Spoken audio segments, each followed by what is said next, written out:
Weekly EBMC live stream, or if you're listening later in the Empire Builders MasterCast, welcome. I'm so excited this week to introduce you to someone who is extra special to me. In so many different ways, in so many different layers. We are friends. We are family, family by choice. We work together. We work with each other. She works for me. I work for her. I carry her water. I chop her wood, right? All the things. And so this week, as Lucas has gone off to do wonderful, amazing things, we have Karen Hunsanger with us. And Karen, like I said, came to me through a referral, as a lot of people often do. And we have built a multi-year relationship, I think, which will go on until the end of time. So Karen, I'm going to tell everybody more about you, and then you're going to tell them about yourself. But welcome Thank to you. EBMC Weekly Live. Thank you. I'm so excited to do this. Thank you, Lucas, for not being here this week. I'm just kidding. Thanks, Lucas, for blowing it off. It's totally fine. Giving some of the others of us a reason to talk, I guess. Right. An opportunity. Yeah. So before we get into all the things, I do want to point out that this week's episode is sponsored by Lucas's course, Build Your Online Course. Lucas is, of course, a course creator expert. He's a Thinkific expert, one of 6 in the world, I think, are at the level of knowledge that Lucas is with the Thinkific LMS learning management system platform. And in his course, you're going to learn how to build your course, what goes in your course and where does it go there and why does it go there? And then course administration, like how do you deliver your course to your students? And then, of course, how to navigate that tricky LMS technology, because if you're not familiar with learning management systems, all of the capabilities would blow your mind, kind of like your iPhone, right? Like I didn't know my iPhone could do so many things. I didn't know an LMS could do so many things until I took Building Your Online Course by course creator Lucas Marino. So Karen, what are you working on right now? What did you spend some time working on this morning as an editor?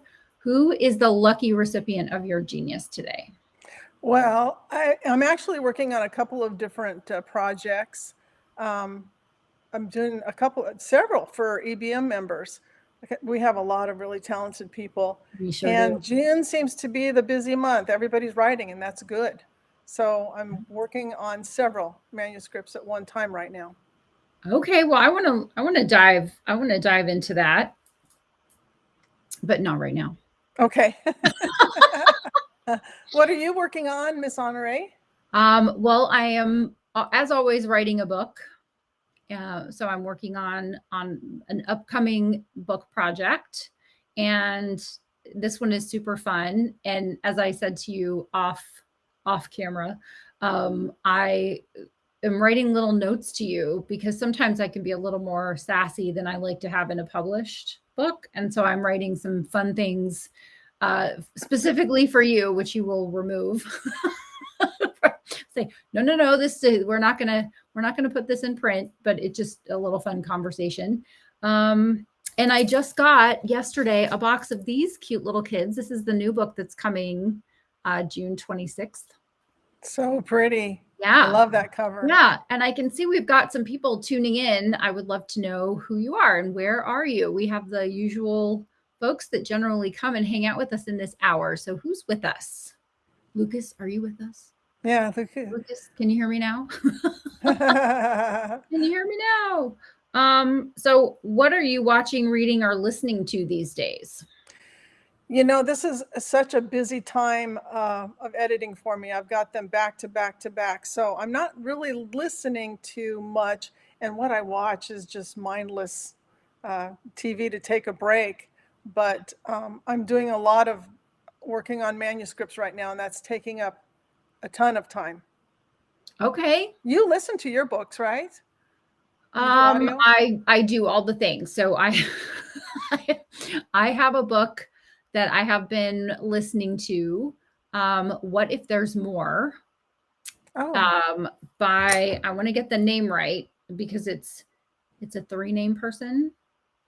And so I'm going to look it up on my Audible.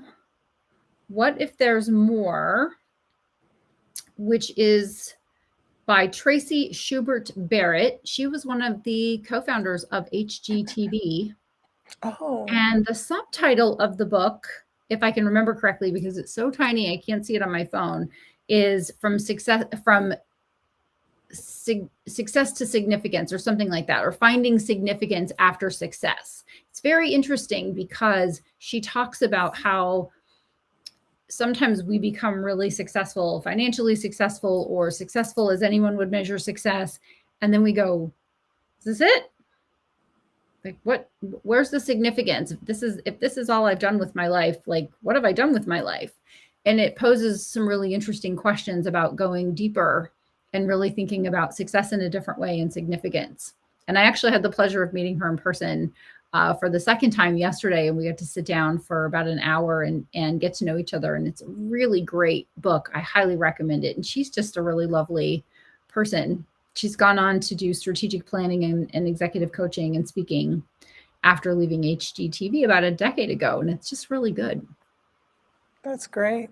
Yeah. So I'm listening to that, but then I'm still reading this. If anybody's back for the, a couple of weeks in a row, I'm still reading the 21 and a half unbreakable laws of selling, which is fascinating. I read about a chapter a day, chapter in the morning. And I'm with you. By the time I turn on the television right now, I think the only thing I have watched this week is the Summer Baking Championship. Oh, that's great. Which always makes me crave icing. Okay. I want to stuff my face with a baked good after watching. I always wish that I was there. Like, do they have a studio audience? What do they do with the extra cake, Karen? I don't know, but I bet you it goes home with somebody. It doesn't get wasted. I was like, I want to have some of that. So that's what I'm doing. But I think now we get to talk about you, and we get to talk about editing and working with an editor. And it's such an interesting process and an intimate process for authors. And so I'd love to just start with, like, what's your origin story? So who are you? And why are you here?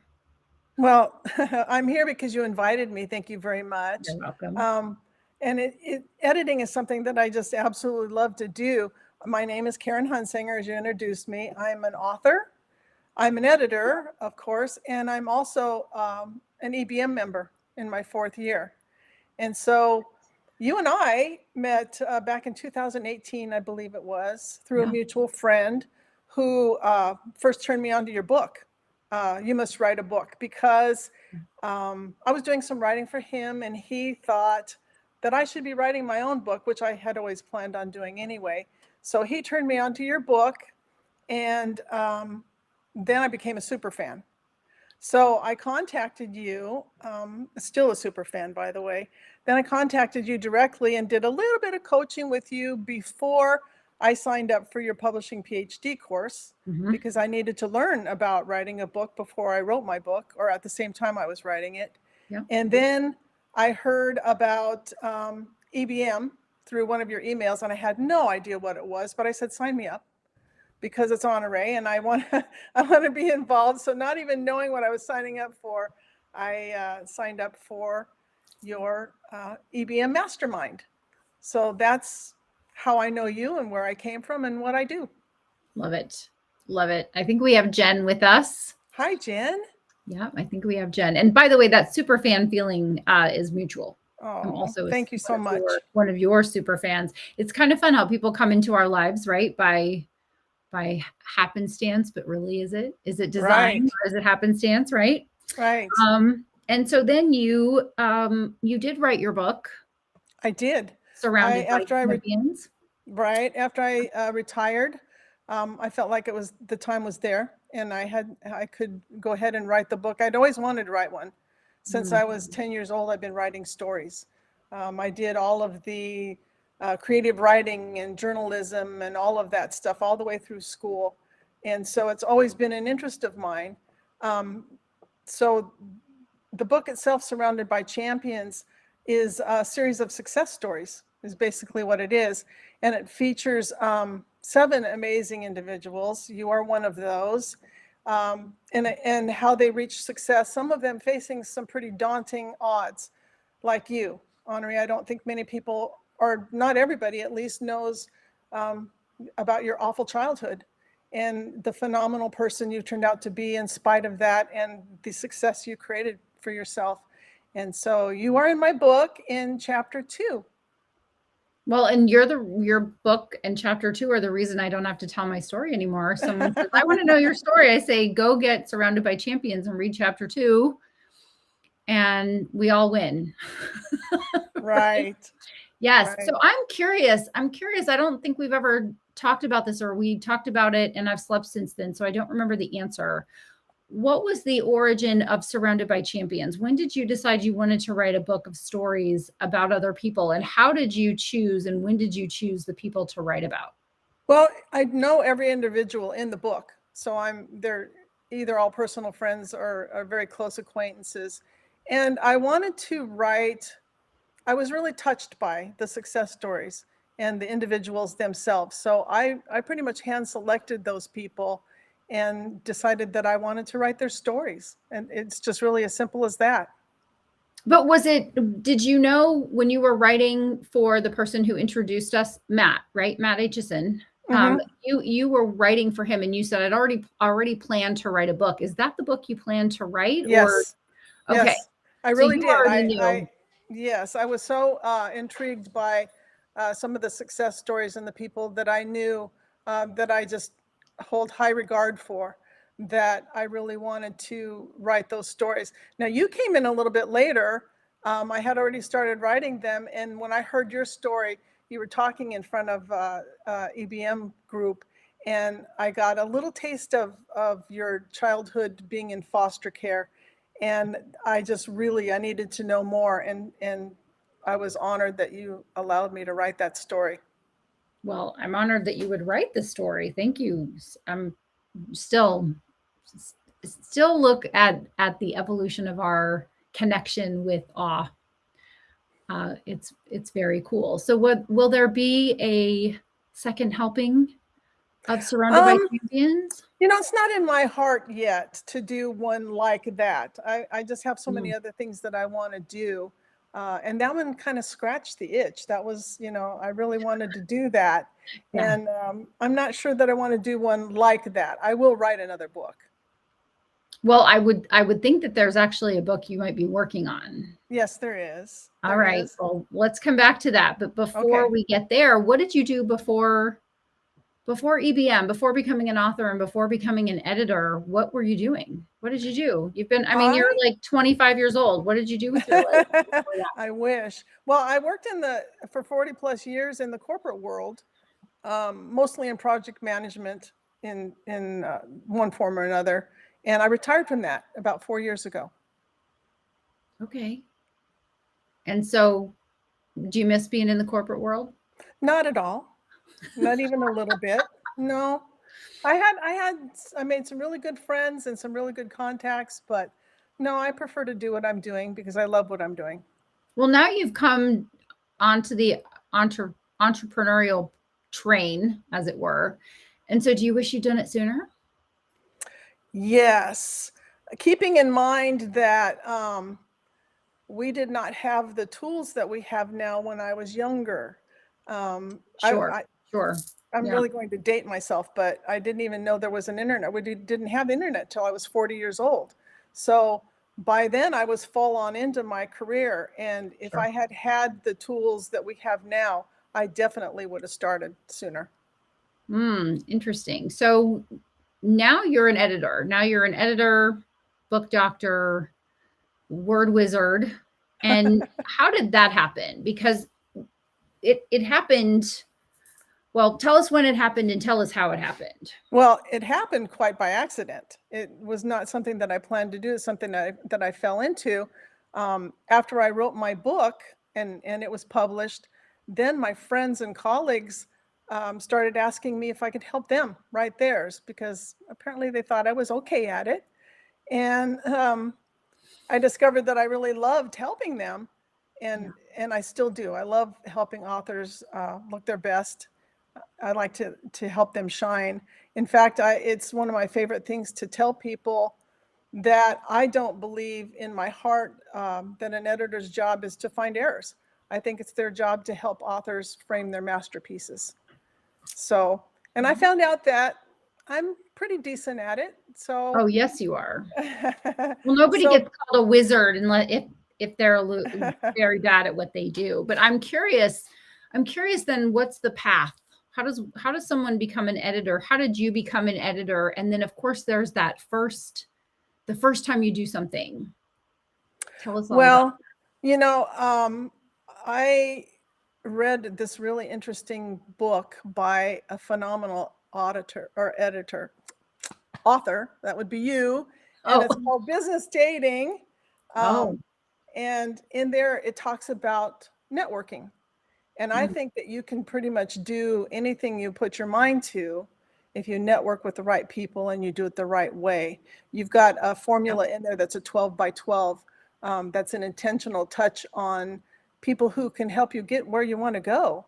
And it's really useful. It's a really useful exercise. And I would advise anybody to start there if they're thinking about being an editor. Find people.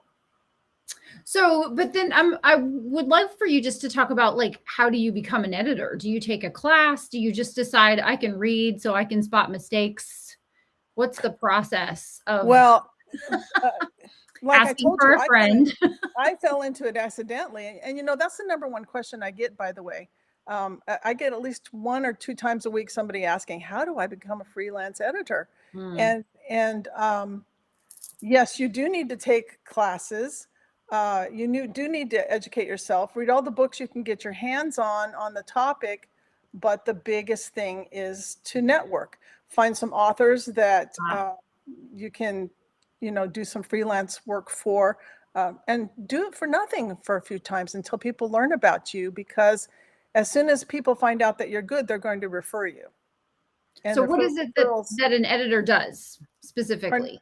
What does an editor do specifically? Well, like I said, we help authors to shine.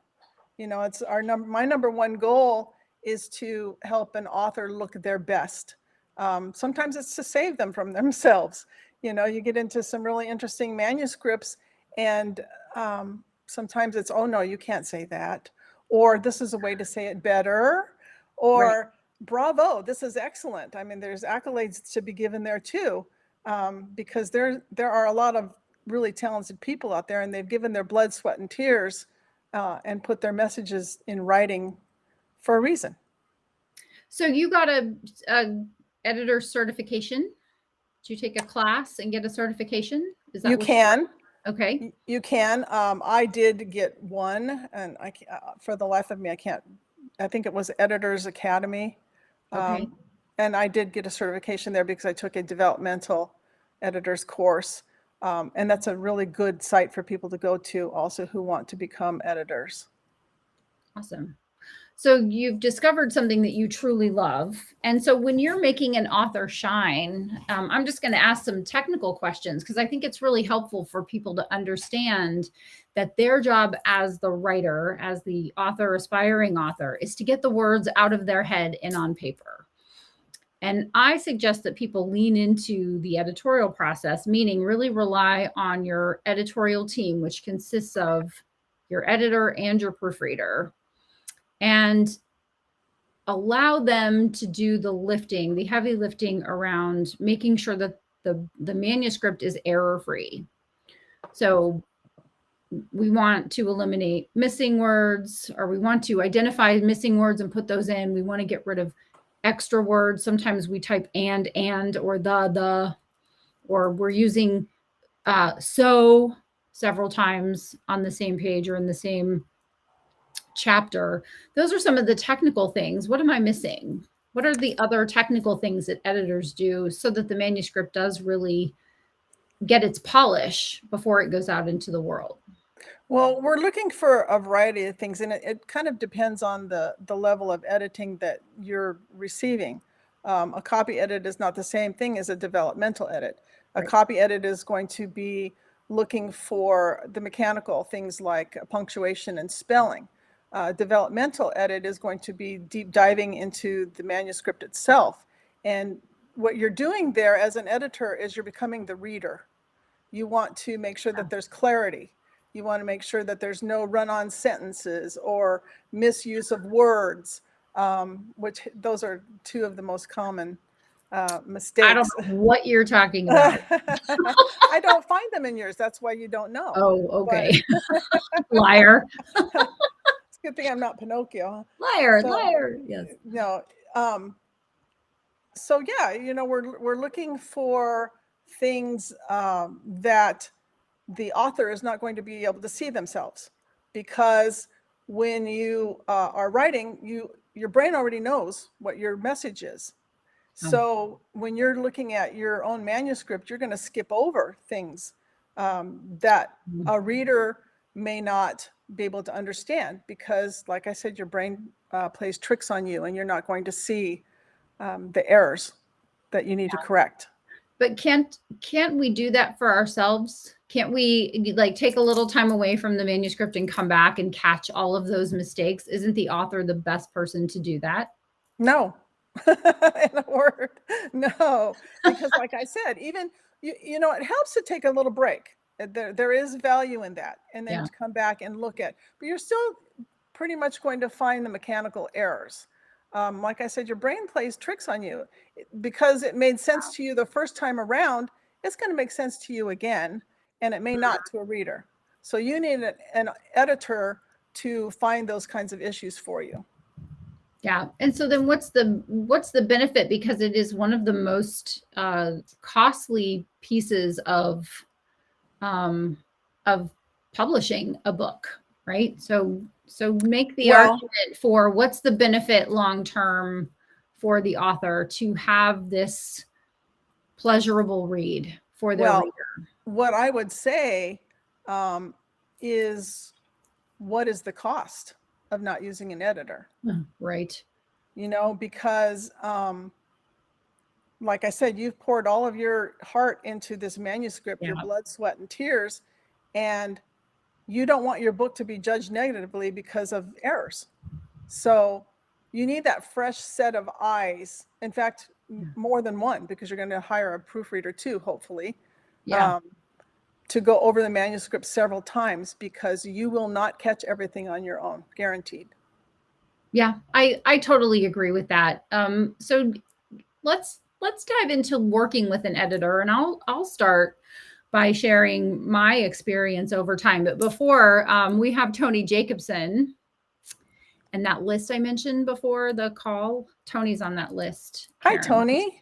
Oh, yeah. Yeah. So Tony says, great point. I saw this when I looked back on my first draft, but it wasn't until there was another set of eyes I was able to see the holes. And that is so incredibly true. It's not even until I've been through the manuscript, it's perfect. I send it to you, obviously, completely perfect and ready for publication, obviously. And then you make a bunch of mistakes and then correct them so that you feel like you're important, which I understand as my editor. I'm convinced, right? You're like the little mouse that goes and makes. We have to have a job to do. Yeah. Have to have a job. You got to make yourself relevant. So my experience with working with an editor started when I used the wrong type of editor initially.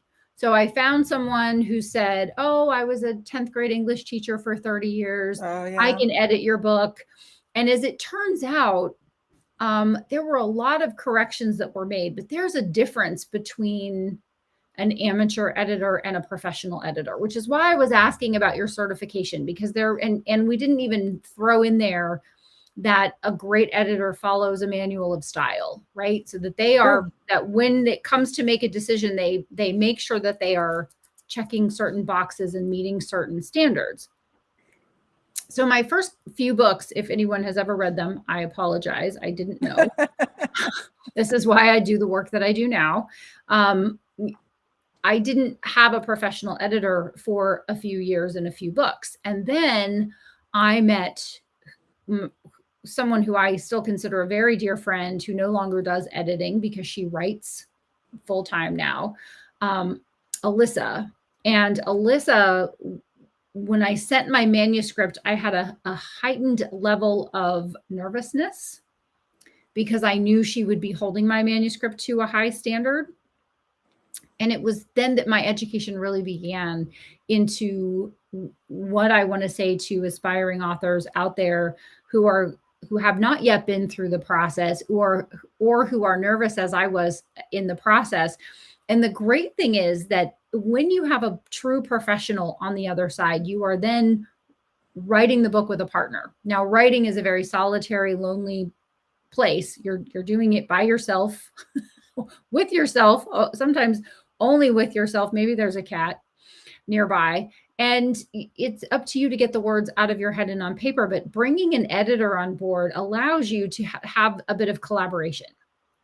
And so your job as the author is to just write, just get it all out of your head and on paper. And don't worry about all the things that Karen's talking about, the missing words, the extra words, the mistakes, the polish, the shine, all of that will come, but you can't edit a blank page. And so my advice, many books in, is to just be the cat at the typewriter, right? You're just type. Just get it out as fast as you possibly can. Of course, you're going to go back and review it, but you're not going to catch all the errors, not even close. You're not going to catch even a fraction of them. Your manuscript, kids, is going to come back looking like a crime scene. It's going to come back looking like your editor just broke their red pen and started like throwing basically red ink all over it. It's 10th grade English class all over again with getting a paperback, only in Word, right? Where it's like bubble, all the like, what is this? You can't say this.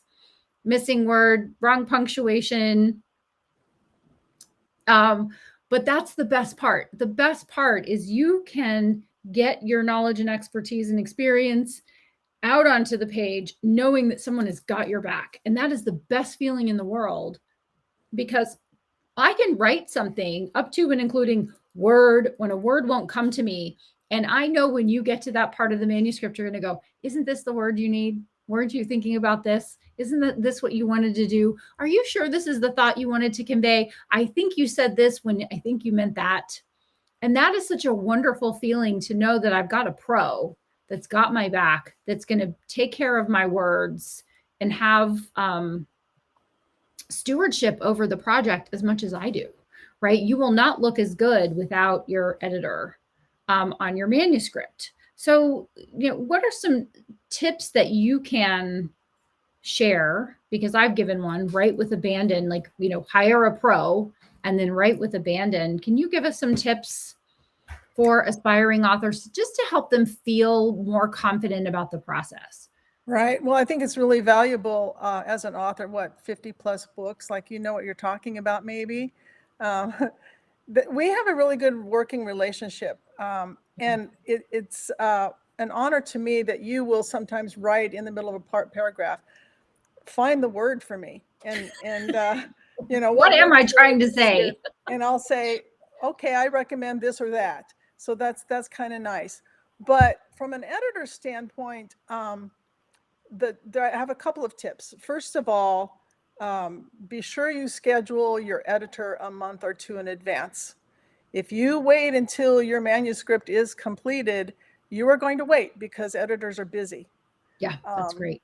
And so you're gonna be delayed if you don't have some foresight and schedule your editor. I want to just add one on to that. When I'm writing a book, I have a production schedule at the very beginning of my manuscript, and I actually fill that out because not only do you want to book your editor, you want to book your proofreader, you want to book your graphic designer, you want to get your copywriter like in the loop, that you're going to have some copy for them to write, and also have a deadline for your book. Because when I talk to someone and I say, do you have a target publication for their book? And they go, no, I would put $20 on the fact that they're not going to publish their book anytime soon. And also what you said is, I want to be on the calendar of the best. Right. I don't want to be done with a manuscript and then go, all right, anybody, Bueller, is there an editor out there that can help me? Right. So the first thing I do when I have a book concept is I have a working title, a working subtitle, and then I whip out my production schedule. And if you're looking for where you would find a production schedule, you'll find it in You Must Write a Book. You'll find the workbook, I Must Write My Book workbook gives you 3 different timelines and benchmarks. And by benchmarks, I mean, when I have a book project I'm working on, I'll give myself maybe 3 weeks to outline it. So I put in, okay, today's date, 3 weeks from now is X date. And then I'm going to give myself X number of days or weeks or months to write the manuscript. And then as soon as I know that first draft is going to be done and ready to go to an editor, I want my editor, you, Karen, to be ready to expect my manuscript. So as soon as I fill that out, I go, okay, here's my book idea. Here's when I want to publish it. Here's all the time in between. When do the other things need to happen? Well, giving myself dates is really helpful. Well, it's interesting because you're talking about what the next thing that I was going to say. Oh. And that is that the next thing that you can do is to become familiar with the entire process of publishing your book. And for me, and I think for many people, it's beneficial to take a course like Publishing PhD. And of course, that's your course, but it was very useful to me. And people would ask, well, how does that help with editing? Well, it helps because then you become familiar with all of the steps that need to take place. You're not pushing your editor to finish quickly because you already have your other things lined up, like your cover and your interior design. Also, if you don't understand what front matter is and back matter is, it's not going to be there for me to edit, number one. And number two, I'm probably going to add that for you because especially for first-time authors, I want to recommend all of those pages and help the new authors fill them out. But I'm probably going to charge for that depending on how much time it takes. So if you already know to do that and you've already started on that process, then you're going to save yourself time and money. Awesome. So get on your editor's schedule, understand the process. What else? Well, that's mostly it. You know, when you talk about reviewing, it does benefit people to go ahead and run their manuscript through an online editor like Grammarly or, you know, because you don't want to rely 100% on that, but it certainly can help you catch the mechanical errors like spelling and punctuation. And if you save your editor some time, you're going to save yourself some money. Yeah. So let's talk about when in the process does it hit an editor versus when does it hit a proofreader? Like, I have an order of operations that I think is effective. Can you speak to that from your perspective? And when I get the edits back and I go through them, do we get on the phone and talk about it for hours? Do we gab about American Idol and braid each other's hair? Like, how many times does the document go back and forth? How much contact professionally about a manuscript do you have with a client? What's a reasonable expectation? Well, again, it depends on the author and what service they have requested from you. Okay. But most of the time, well, a lot of the times I will send the edit back and that'll be the end of it. The author may have a couple of questions. Sometimes they don't know how to use the word track system, and I will get on the phone and talk them through that. I have had them come back 2 or 3 times, and that's okay with me. Yeah. I don't want to spend my lifetime on one manuscript, but yeah. So then after I do my part, and they've either accepted or rejected my edits, then they're going to send it to a proofreader because it needs even another set of eyes beyond that. So, well, especially if you have made some significant suggestions or there have been some changes, you definitely have to have a proofreader. And so in my mind, it's author writes the manuscript, sends it to the editor sends it back to the author accepts or rejects the changes and creates a new clean manuscript, and then it goes to the proofreader. That's correct. Right. Correct. And then it goes to formatting, because what you don't want to do is have an entire book formatted and then find a whole bunch of mistakes and then have to have your formatter make the changes because you're going to pay by the hour. And a lot of times the formatter will just say, I have to reformat the entire book because you've made so many changes. You have to pay me again. And that could cost a lot of money. So write it, send it to your editor, have it come back to you. You may benefit from a second round of edits from even a different editor. If it's your first book, you may benefit from a second editor. If you're not using an editing software, or if you just want to be next level with your book. Also, it depends on budget because it's another single biggest expense, right? When it comes to producing a book. So there is an expense involved. And maybe we talk about the benefits of investing in a book at some point in this conversation, but then it goes to a proofreader. Then it goes to your designer for layout. And even then you will find mistakes. Even then I will find anywhere from 12 to 4 dozen, 5 dozen mistakes that have to be corrected by the designer. And then your book is ready. Then you're going to get those final files from your graphic designer, be able to get them published, get them uploaded, and get them published, knowing that your book is fantastic. And so we have a fan. We have another fan here. Hey, Karen is the best editor. She made my book look awesome. Well, who are you? Who's saying that? Yes, who's saying that? It wasn't me. It wasn't me. I mean, I would have said it, but that wasn't me. I'm not Facebook. I'm not general Facebook user who I can't see who it is. So I'd love to know. I love fans. Fans are good. Yes. Yeah. So how do you find an editor, and how do you know that the editor is actually good? Because this is a big problem. This was a big problem for me because it's Helen. Hello. Oh, Helen. Hello. Aw. Yeah, her book, Agnes B, Cancer and Me, you need to pick that up because it's very, very, very good. Yes, and Helen did a big party yesterday last night. I heard she was going to do that last night. So, of which none of us were invited. I'm still confused about that. I don't know. She didn't send her private jet for us. We didn't go. I'm sure there were some delicious baked goods, but whatever, it's fine. Yeah. So let's find an editor. How do we find one, and how do we know that they're any good? So almost all of my work comes from referrals. And there's a reason for that. Authors have their favorite editors or two. And so if you're connecting with a really good group of writers and authors, you are probably going to be able to find somebody who they can refer you to. And when you do find one, my suggestion and what I do for all of my potential clients is to do an editing sample of anywhere between 1,000 to 2,000 words. And there's a couple of reasons for that. It benefits both the author and the editor. The author can determine whether they like the suggestions they're going to get from this particular editor, how thorough they are.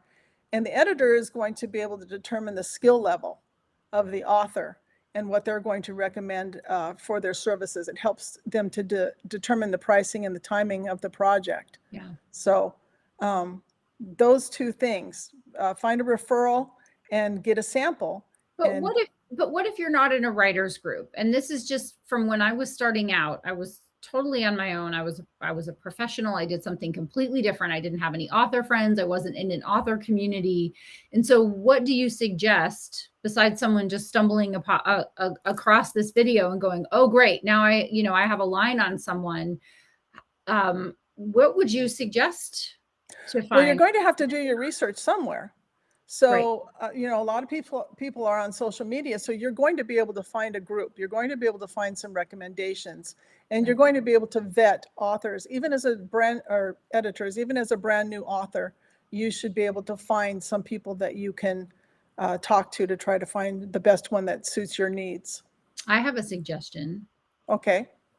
So if you're writing a book, you're an aspiring author and you're writing a book, chances are there are other books that are like your book, similar to your book, or in the same category or that's genre. a good suggestion. And very often, grateful authors are going to mention their editor in the author notes or in the acknowledgments. And so I would look in the author notes or the acknowledgments. Alternatively, look to your peers who have published books on LinkedIn. Like, go through and look for your connections who have published books and reach out to them and find out how they had their book published, where they had their book published, and what their team was.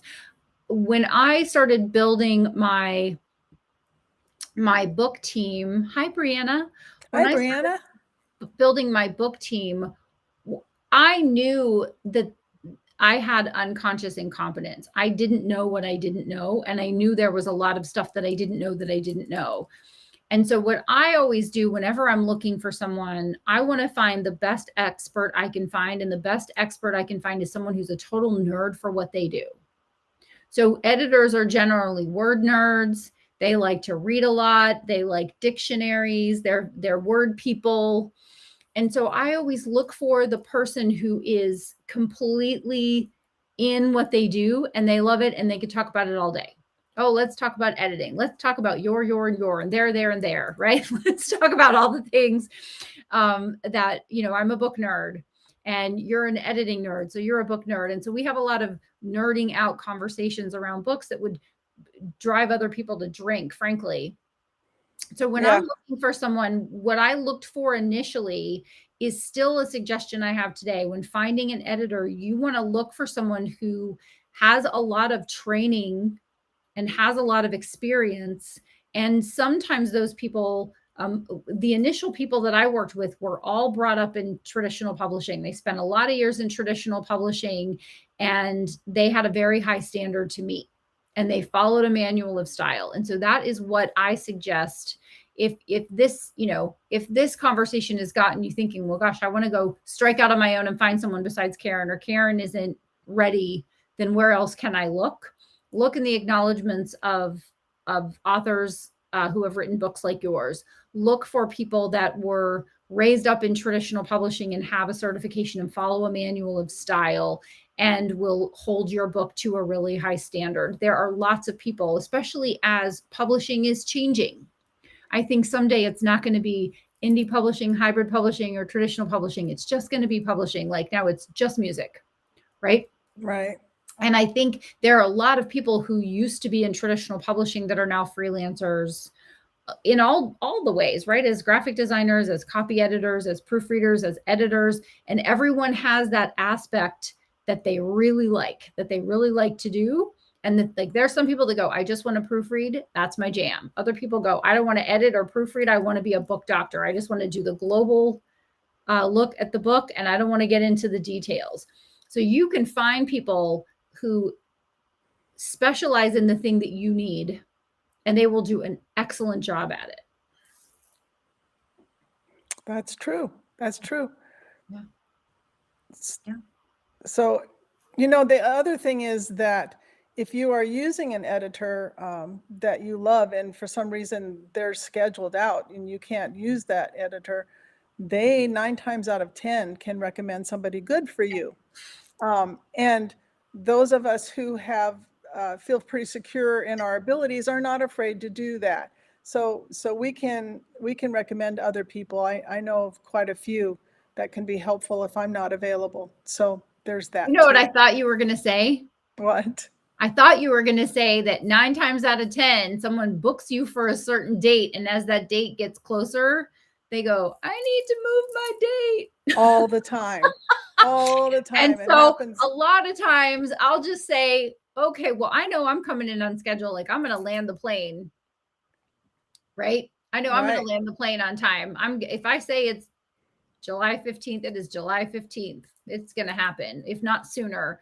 But not a lot of people will bring their book in on time because there's some creative aspect to it, right? And so you can go ahead and say, all right, Karen, I know you said you're booked out for the whole summer, but I've got a project that I'm going to have ready between July 15th and July 15th in the evening.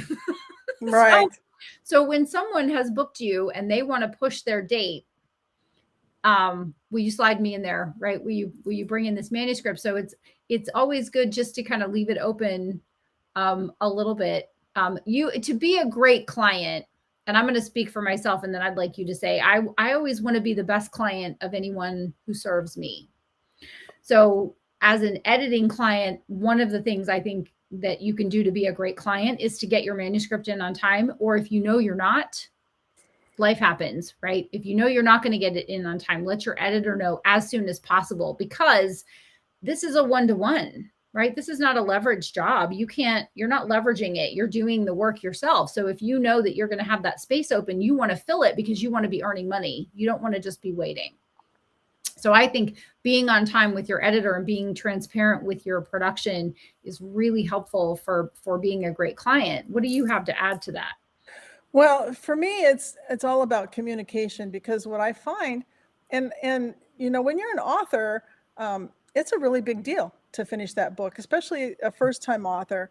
And sometimes you think that you're going to finish, and you still have more you have to do. And so, a lot of times, rather than telling me they're going to be late, sometimes they don't talk to me at all, or wait until the very last minute. And I would ask that they don't do that, because if you communicate to me, at least I know what I'm dealing with. I can slide somebody into your spot and move you out, you know, switch you out with somebody. It makes it a lot easier for me to work with my schedule if I know what's coming up. So that's kind of why June is busy, is because we had some procrastinators and some slackers who shall remain nameless. Right. We did. Who were like, I'm coming, I'm still typing. Yeah. But I also had a few that were just Johnny on the spot and got me their manuscripts on time. And so I'm enjoying working on those right now too. Awesome. So you mentioned potentially another book. You want to talk about your book that's coming? Well, one of the questions I get was, for shame. Very good point. Yes, thank you, Brianna. Would you talk to people, please? That's right. We'll send Brianna in there as the enforcer. Yeah, she would do it too. Get them. Yeah. I forgot where I was going. Your new book, the book you're working on. Yes. Thank you for that. Like I told you before, one of the most often asked questions I get is, how do I become an editor? So I have started writing a book for freelance editors, and that's going to be coming out in late fall. And is it titled How to Become an Editor? It's for freelance editors. Haven't nailed down the title yet, but it'll be pretty obvious who it's for. Nice. Yeah. Very good. Very good. I'm excited for that. Yeah. I'm probably going to do a course on that at some point in time. Since I get so many requests, and depending on how many people respond, I may do a group coaching on it at some point in time too. Oh, that's amazing. Yeah. That would be really fun.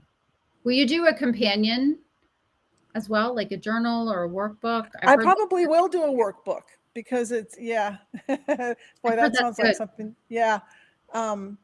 Because I think it would be worthy of that. I think that people could actually utilize a workbook on something like that. I think you're right.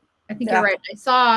I saw John David Mann post yesterday. He's a co-author on some of my favorite series. One of them is the Go Giver series with Bob Berg, and the other one is the Fierce series with Brandon Webb. So the Go Giver is a parable series, which is wonderful. And then the Fierce series is a thriller series. Brandon Webb was a Navy SEAL. Thank you for your service, Brandon, in case you're watching, which would never happen. But anyway, thank you.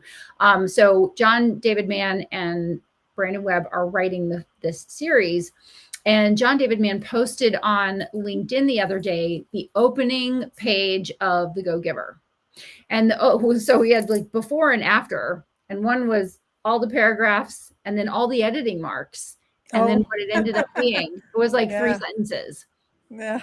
And it was really interesting to notice not only the marks that were given, right? The editor's marks that were given, but also the after product.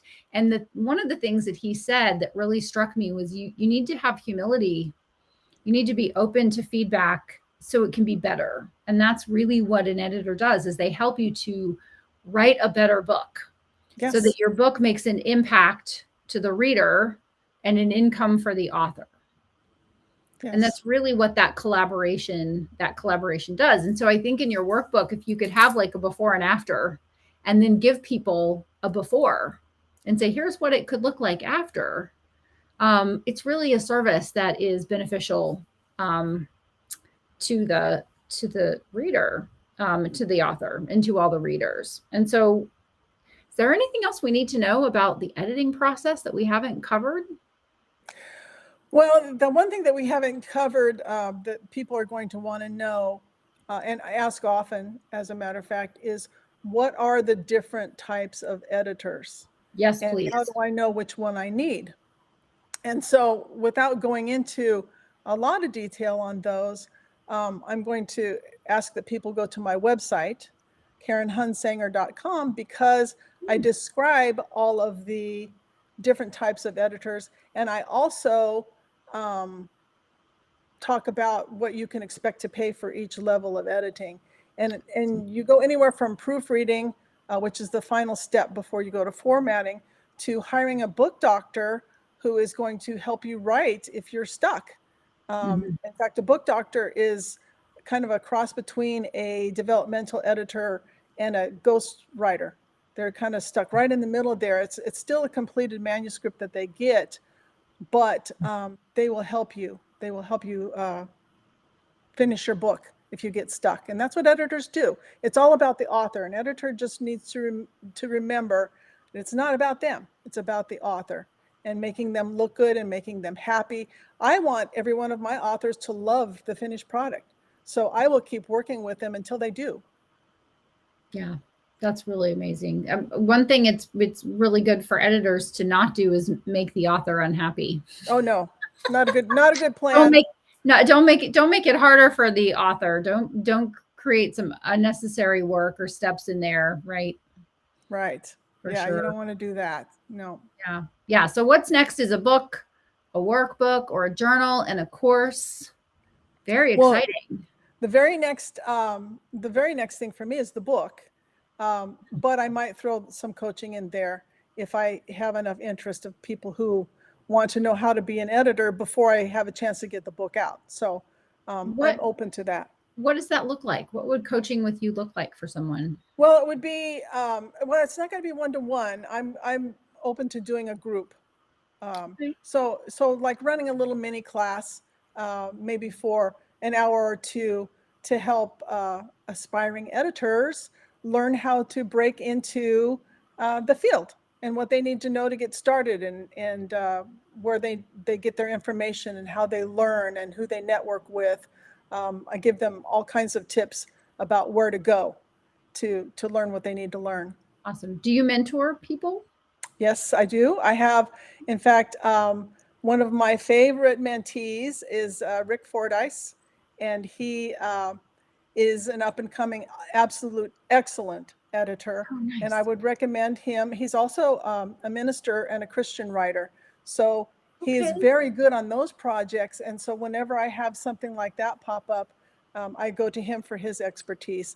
And he's kind of just starting out, but he's doing really, really well and is very excellent. So I have him and a couple of other people that I have talked to that haven't broken through yet, but they probably will at some point in time. I like it. Oh, that makes me happy. It makes me happy too. I love helping them. Fun. That sounds fun. Awesome.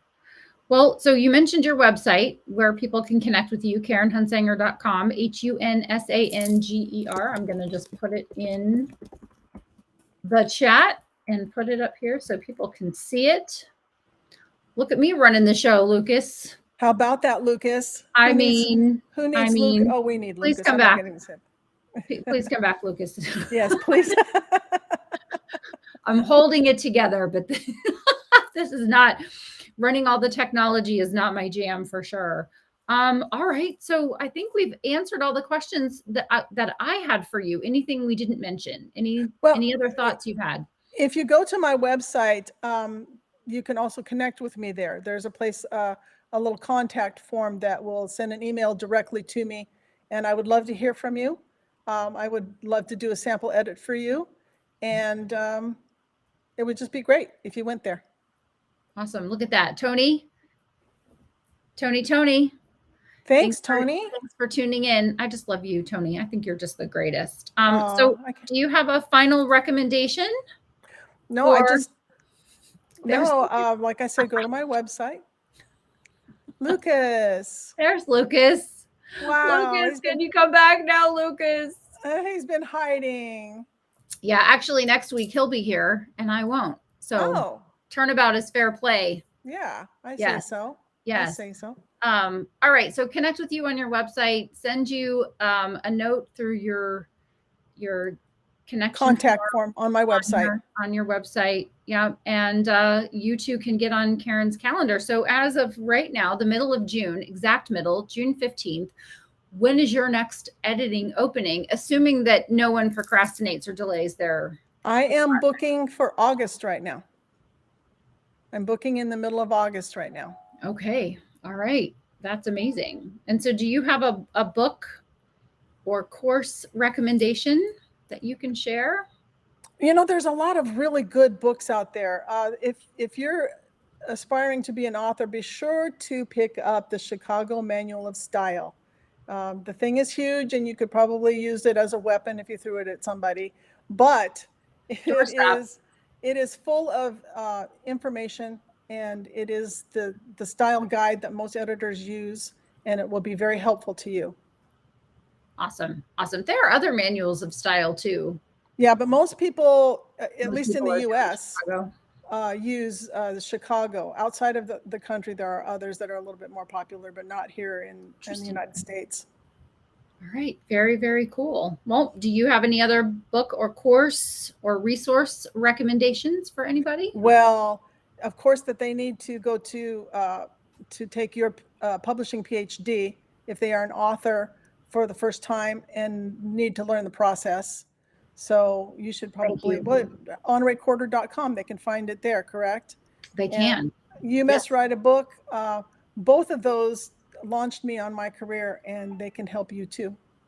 Well, thank you for that. That was not planned. No, it was not in my script, but I threw it out there. Checks in the mail. Oh, thank you. Yes. Yes. You know, I love putting the checks in the mail. Yeah. Right. So we have just a couple of minutes left. I want to thank everyone for tuning in. I think we had Jen Pisano, we had Brianna, we have Tony, Lucas, thank you for watching. I hope we did you proud.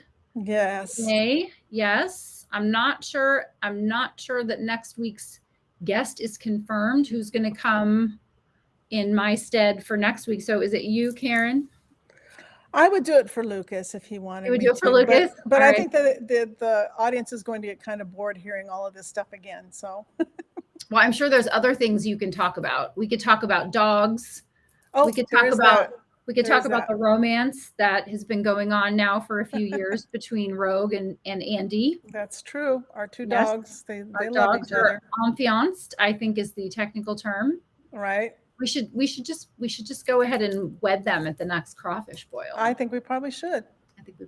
Yeah. Yeah. Well, I'm looking forward to your book. I'm looking forward to your course. Thank you, Brianna. Brianna said great. Brianna, thank you so much. It does my heart good.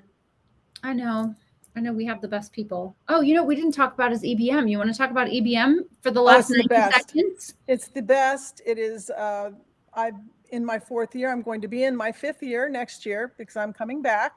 And I would highly recommend it to anybody who's building an empire, even though I didn't know what it was to begin with. I do now, and it has launched me into a career that I absolutely love, and the people are fantastic. We have got such a great group of people. Yeah, we sure do. It's a lot of fun. It's a lot of shenanigans and a lot of empire building.